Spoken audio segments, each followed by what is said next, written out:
আমি চাষি ঘরের ছেলে। জন্মসূত্রে কিছু ধান জমি আছে, কিন্তু দেখাশোনা করার কেউ নেই। বাড়িতে 3টি বিধবা প্রাণী। আমার বয়স তখন সবে 12 বছর। যতীন নামের একটি লোক আমাদের জমি চাষবাস করে এবং দেখাশোনা করে। পৌষ মাসে ধান কাটা হয়ে গেছে, আবার চাষ শুরু হবে, কিন্তু লোকটা আর আসে না। আমাদের নাঙলও ফেরত দেয় না। ঠাকুমা অসুস্থ, যেতে পারছে না। আমি বললাম আমিই যাব। ঠাকুমা বলল, তুই যেতে পারবি তো? আমি বললাম নিশ্চয়ই পারবো। ওই তো নতুন পাড়া পার হয়ে কবরস্থানের পাশ দিয়ে একটা গলি পড়বে, তার শেষ প্রান্তেই যতীন কাকুর বাড়ি। ঠাকুমা বলল, সাবধানে যাস তাহলে। তখন শীতকাল, 5:30টাতেই সন্ধ্যা নেমে আসে। আমি যখনকার কথা বলছি তখন রাস্তাও এত সুন্দর ছিল না, রাস্তায় লাইটও ছিল না, আবার দুপাশে বাড়িঘরও ছিল না, বরং ধান জমি আর জঙ্গল। কবরখানার সামনে একটা বড় ঝিল, তার পাশে বেশ বড় বাগান। সন্ধ্যার পরে তো কেউ এই রাস্তা দিয়ে চলাচলই করে না।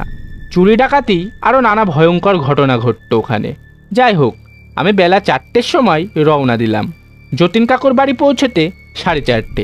গিয়ে বললাম, কি যতীন কাকু, আমাদের লাঙল টাঙলও ফেরত দিচ্ছ না, আবার কাজও করছো না, কি ব্যাপার? কাজ না করো, ওগুলো ফেরত দিয়ে এসো। একথা শুনে যতীন কাকু হঠাৎ রেগে গেল এবং বলল, আমার শরীর ভালো নয়, আমি দিয়ে আসতে পারবো না। আমিও রেগে গেলাম, বললাম, দাও তাহলে, আমি নিয়ে যাই। একথা শুনে যতীন কাকু বিস্ময় মাখানো সুরে বলল, তুই পারবি? আমি বললাম, হ্যাঁ পারবো। অগত্যা নিরুপায় হয়ে যতীন কাকু লাঙল, জোয়াল আর মই বের করে দিল। আমিও কাঁধে তুললাম। তুলেই বুঝলাম খুব ভারী। তার ওপর মই ও জোয়াল মাটিতে থেকে যাচ্ছে। সামনে চকচকে ফাল, লাগলেই গর্ত হয়ে যাবে। তবু হারবো কেন? নিয়ে রোগড়ে রোগড়েই হাঁটতে শুরু করে দিলাম। অনেক কষ্টে কবরখানা পর্যন্ত এলাম। আর পারছি না, কাঁধের ছাল উঠতে শুরু করেছে, প্রচণ্ড জ্বালা করছে, কিন্তু কোনো উপায় নেই, যেতে হবে এখন। অনেকটা পথ হাঁটতে হাঁটতে একবার নামাচ্ছি, একবার তুলছি। আবছা অন্ধকারে পথ ছেয়ে গেছে, ভয়ও করছে, কিন্তু লাঙলপত্র ফেলে তো চলে যেতে পারবো না। সামনে কোনো ঘর বাড়িও নেই যে সেখানে রেখে আসব। কি করব ভেবে পাচ্ছি না। এমন সময় কালো মতো একটা লোক এসে বলল, কোথায় যাবি রে খোকা? আমি বললাম, বাড়ি। সে বলল, কোথায় তোর বাড়ি? আমি বললাম, ওই তো নতুন পাড়ার শেষে, কালীতলার কাছে। সে বলল, তুই এত বড় লাঙল জোয়াল বইতে পারিস? ফালাটা লাগলে কি হবে বলতো? চল, আমি দিয়ে আসছি। এরপর লোকটা আমার থেকে লাঙল ও জোয়াল তুলে নিল, তারপর হাঁটতে শুরু করলো। কি জোরে হাঁটছে রে বাবা, আমাকে ছুটতে হচ্ছে। মনে মনে ভীষণ ভয় লাগলো।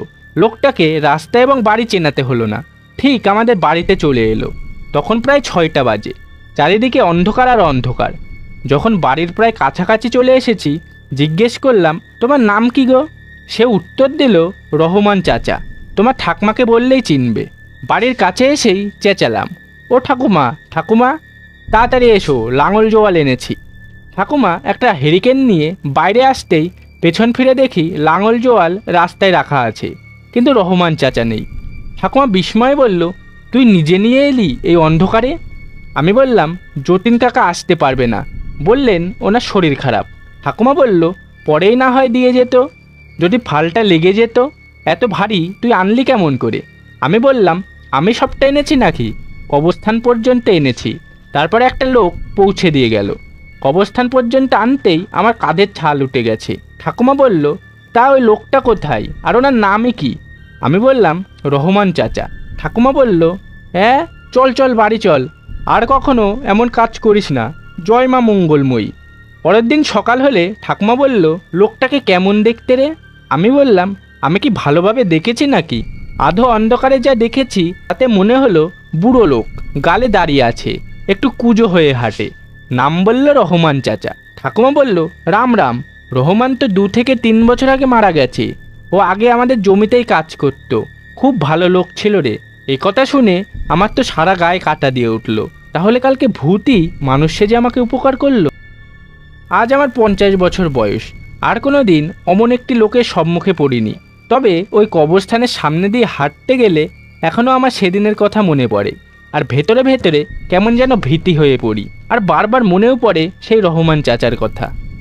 তো বন্ধুরা, এই ছিল আজকের অসাধারণ গল্প। তো এই গল্পটি আপনাদের কেমন লাগলো তা অবশ্যই কমেন্ট বক্সে জানান।